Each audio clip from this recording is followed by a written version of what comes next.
change the world? Start off by making your bed. If you make your bed every morning, you will have accomplished the first task of the day. It will give you a small sense of pride, and it will encourage you to do another task, and another, and another. And by the end of the day, that one task completed will have turned into many tasks completed. Making your bed will also reinforce the fact that the little things in life matter. If you can't do the little things right, you'll never be able to do the big things right. And if by chance you have a miserable day, you will come home to a bed that is made, that you made. And a made bed gives you encouragement that tomorrow will be better.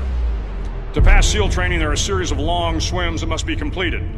One is the night swim. Before the swim, the instructors joyfully brief the students on all the species of sharks that inhabit the waters off San Clemente. They assure you, however, that no student has ever been eaten by a shark, at least not that they can remember.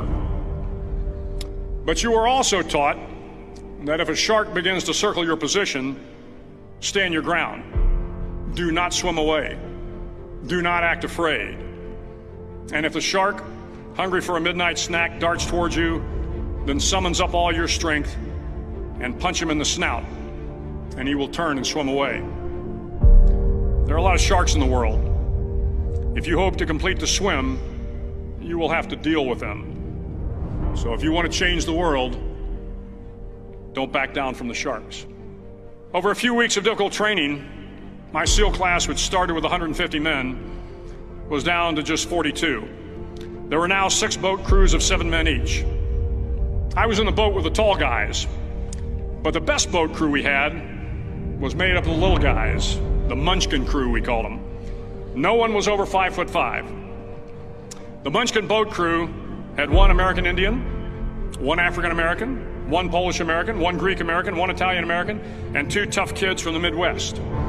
They out-paddled, outran, and outswam all the other boat crews. The big men in the other boat crews would always make good-natured fun of the tiny little flippers the Munchkins put on their tiny little feet prior to every swim. But somehow these little guys from every corner of the nation and the world always had the last laugh, swimming faster than everyone and reaching the shore long before the rest of us. SEAL training was a great equalizer. Nothing mattered but your will to succeed, not your color, not your ethnic background, not your education, not your social status. If you want to change the world, measure a person by the size of their heart, not by the size of their flippers. The 9th week of training is referred to as Hell Week.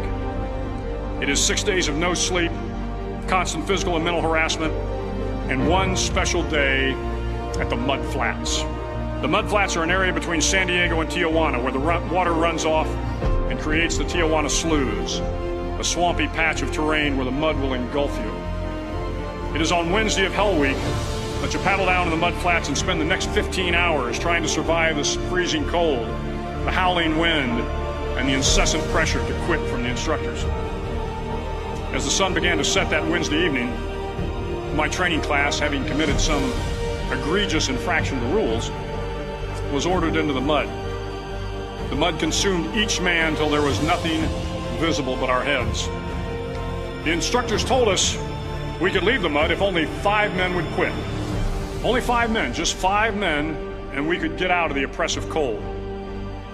Looking around the mud flat, it was apparent that some students were about to give up. It was still over 8 hours till the sun came up. 8 more hours of bone-chilling cold. The chattering teeth and the shivering moans of the trainees were so loud, it was hard to hear anything. And then one voice began to echo through the night. One voice raised in song. The song was terribly out of tune, but sung with great enthusiasm. One voice became 2, and 2 became 3, and before long, everyone in the class was singing. The instructors threatened us with more time in the mud if we kept up the singing, but the singing persisted, and somehow the mud seemed a little warmer, and the wind a little tamer, and the dawn not so far away. If I have learned anything in my time traveling the world, it is the power of hope. The power of one person, a Washington, a Lincoln, King, Mandela, and even a young girl from Pakistan, Malala. One person can change the world by giving people hope. So if you want to change the world, start each day with a task completed. Find someone to help you through life. Respect everyone. Know that life is not fair and that you will fail often. But if you take some risks, step up when the times are the toughest, face down the bullies, lift up the downtrodden, and never ever give up. If you do these things, the next generation and the generations that follow will live in a world far better than the one we have today. And what started here will indeed have changed the world for the better.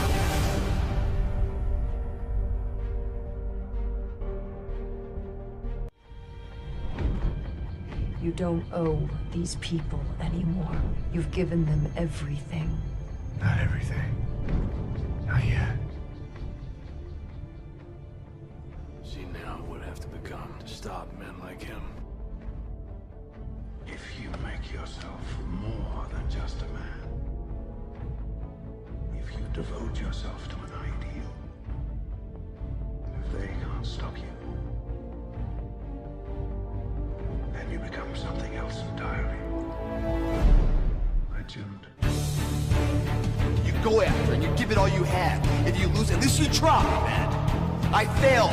It's 10 times more of a man than someone said, what if? Because what if never went to the arena? That's called courage. Now that's the stuff leaders should be made of. You think something's wrong, maybe it's time to stop. No, it's time to move for your version. Mentally, you must believe it before you physically start. I choose to rise, not fall. I choose to live, not die. The day will be that day. Not tomorrow, not next week, but right now, right here. Belief will change my world. History will remember me. I will define myself.